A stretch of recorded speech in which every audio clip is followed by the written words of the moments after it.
వర్మ గారు, ఇప్పుడు liquor scams సంబంధించినటువంటి విషయంలో రెండు ఇష్యూస్ ఉన్నాయి.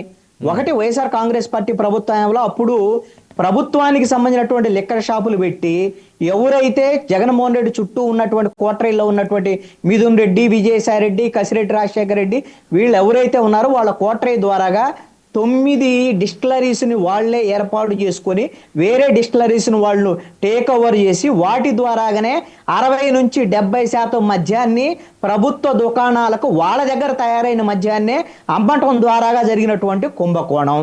దానికి సంబంధించినటువంటి వ్యవహారంలో సెంటర్ పాయింట్ ఏంటి, సిట్టుకు సంబంధించినటువంటి దర్యాప్తులో వాళ్ళు షార్ట్ షీట్లు వేసిన దాంట్లో జగన్మోహన్ రెడ్డి చుట్టూ ఉన్నటువంటి వాళ్ళు అనేటువంటిది, దానికి సంబంధించినటువంటి డబ్బులు లావాదేవీలు ఎలా జరిగాయి, ఇతర దేశాలకు ఎలా వెళ్ళాయి, సూట్ కేసులు కంపెనీలు ఎలా పెట్టారు, ఇవన్నిటికి సంబంధించినటువంటి వ్యవహారం. దాంట్లోనే మిథున్ రెడ్డి అరెస్ట్ అయ్యాడు, రిలీజ్ అయ్యాడు. ఇప్పుడు చెవిరెడ్డి భాస్కర్ రెడ్డి లాంటి వాళ్ళు ఇంకా అరెస్ట్ అయి ఉన్నారు. ఇలా జరుగుతున్నటువంటి పరిస్థితి ఉంది.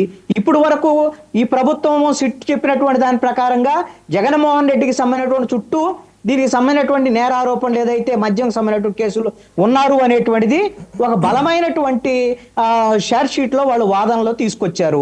అయితే మరి ఆ విషయంలో జగన్మోహన్ రెడ్డిని మరి ఎప్పుడు అరెస్ట్ చేస్తారు ఏంటి, ఇప్పుడు కూడా మళ్ళీ వెంకటరెడ్డి గారు అడగొచ్చు, దమ్ముంటే అరెస్ట్ చేయడం మా జగన్మోహన్ రెడ్డిని అని. మరి ఇప్పుడు వీళ్ళందరూ దమ్ముంటే అరెస్ట్ చేయండి అంటే మరి ఎప్పుడొకప్పుడు అరెస్ట్ చేయాల్సింది. నాకు తెలిసి అయితే జగన్మోహన్ రెడ్డిని అరెస్ట్ చెయ్యకపోతే ఈ కూటమి ప్రభుత్వము ఖచ్చితంగా వాళ్ళ నెత్తిన నిప్పులు పోసుకున్నట్లే.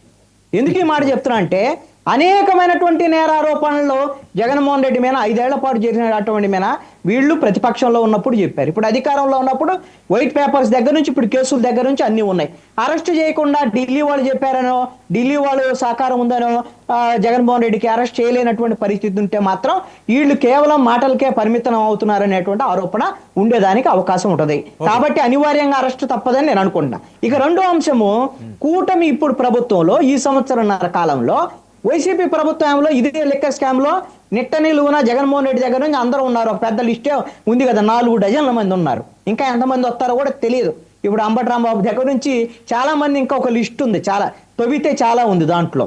అయితే ఇప్పుడు కూటమి ప్రభుత్వానికి సంబంధించినటువంటి విషయంలో అక్రమ మద్యానికి సంబంధించినటువంటి వ్యవహారము, దీంట్లో తెలుగుదేశం పార్టీకి సంబంధించినటువంటి నాయకులు తంబళపల్లి దగ్గర నుంచి ఇప్పుడు అక్కడ జయచంద్రారెడ్డి కానివ్వండి, అదేవిధంగా మిగతా ఇంకొక నాయుడు ఒక అతను కానీ వీళ్ళని సస్పెండ్ చేశారు. సస్పెండ్ వరకే పరిమితం కాదు, వాళ్ళని అరెస్ట్ చేయాలి, వాళ్ళ మీద చర్యలు తీసుకోవాలి. అలాగా ఇంకా కొన్ని ఈ తెలుగుదేశానికి సంబంధించినటువంటి వాళ్ళ అరెస్టులు ఇవన్నీ కూడా ఈ కేసులో జరుగుతున్నటువంటి పరిస్థితి. ఇది కూడా ఖచ్చితంగా కూటమికి సంబంధించినటువంటి ఎవరైతే నాయకులు ఉన్నారో వాళ్ళ వరకే పరిమితమైనటువంటి అంశమా? ఆ విధమైనటువంటి క్షేత్రస్థాయి నాయకులు, కొన్ని నియోజకవర్గాలకు సంబంధించిన నాయకులు, ఒక జిల్లా నాయకులు, వాళ్ళు ఎక్సైజ్ సంబంధించినటువంటి అధికారులతో ములాఖాయి చేసినటువంటి అంశమా, లేదు అంటే కూటమిలో ఉన్నటువంటి పెద్దలందరికీ తెలిసి జరిగేటటువంటి అంశమా? దీన్ని ఖచ్చితంగా మా అధినాయకత్వానికి ఈ విషయంలో ఎవరిని కూడా ఉపేక్షించేటువంటి పరిస్థితి లేదు అని వాళ్ళ నిజాయితీని నిరూపించుకోవాల్సినటువంటి బాధ్యత కూటమి మీద ఉంటుంది. ఎందుకంటే చంద్రబాబు నాయుడిని నేరుగా టార్గెట్ చేశారు జగన్మోహన్ రెడ్డి. ఎందుకంటే జగన్మోహన్ రెడ్డి